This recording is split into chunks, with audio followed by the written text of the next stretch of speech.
La parole est à François Béchot pour le groupe Paris en commun.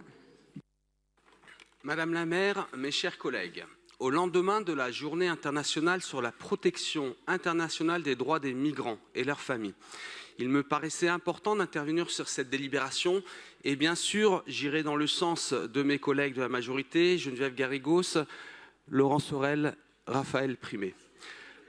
L'Organisation internationale de la migration estime que 32 000 personnes ont péri et ont disparu en mer Méditerranée ces 10 dernières années, cherchant à atteindre la côte européenne. La Méditerranée constitue ainsi, hélas, un cimetière à ciel ouvert, à peine plus petit que celui du Montparnasse. C'est la route migratoire la plus mortelle au monde. Et sans les 403 opérations menées par SOS Méditerranée depuis 2016, ce nombre aurait très certainement plus que doublé. Oui, SOS Méditerranée mène une action humanitaire. C'est une évidence, même mathématique. Si certaines voix en Europe, à droite et très à droite, s'autorisent désormais à insinuer que le sauvetage en mer serait tendancieux, il faut le dire et le répéter.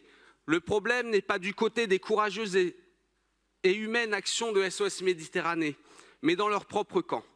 À force de sophisme sur un mystérieux appel d'air qui ne correspond à aucune réalité démographique, à force de confondre opération de sauvetage et traite des êtres humains, nous en arrivons hélas à une société qui dénonce, voire criminalise ses valeurs les plus fondamentales et tout particulièrement celle de la solidarité. Car pendant que nous parlons, il y a en Europe des gouvernements qui aujourd'hui veulent faire du sauvetage en mer un délit assimilable à une complicité de traite. C'est hélas le cas en Italie, qui m'est cher, ou en Hongrie, notamment par un recours abusif à certaines dispositions du droit européen. Pour une fois, on peut le saluer, par l'arrêt Kinsa de 2023, la justice européenne a sanctionné ce détournement abject du droit qui pénalise les actions humanitaires. Mais je voudrais aussi attirer votre attention sur une initiative politique en cours qui pourrait avoir hélas des conséquences désastreuses sur la vie humaine. La proposition de directive visant à prévenir et combattre l'aide à l'entrée, au transit et au séjour des personnes non autorisées dans l'Union, dite directive facilitation, en cours de négociation par la Commission, pourrait venir refermer la petite fenêtre offerte par l'arrêt Kinsa et pénaliser, cette fois-ci au plan européen, toute forme d'aide humanitaire aux migrantes et aux migrants en mer. Le Conseil national des barreaux s'en est même ému et s'est inquiété de l'impact que pourrait avoir l'adoption de ce texte sous sa forme actuelle quant à la possibilité d'être assisté par un ou une avocate. Nous devons faire entendre une parole forte, sans état d'âme.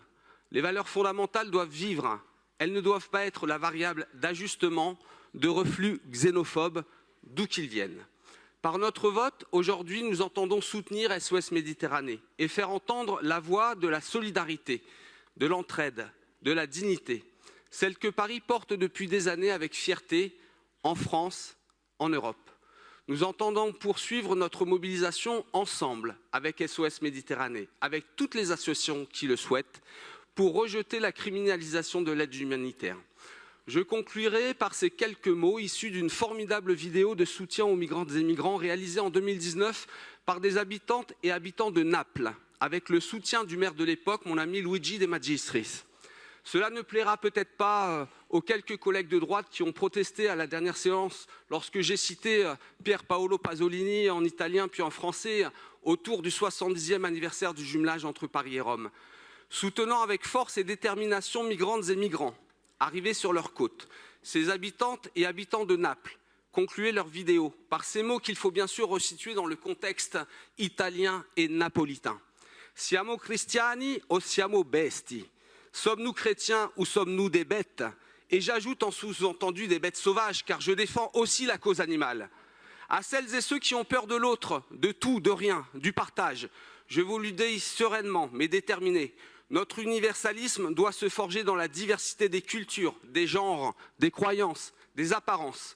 Alors dans notre République laïque, permettez-moi de conclure aujourd'hui par ces mots.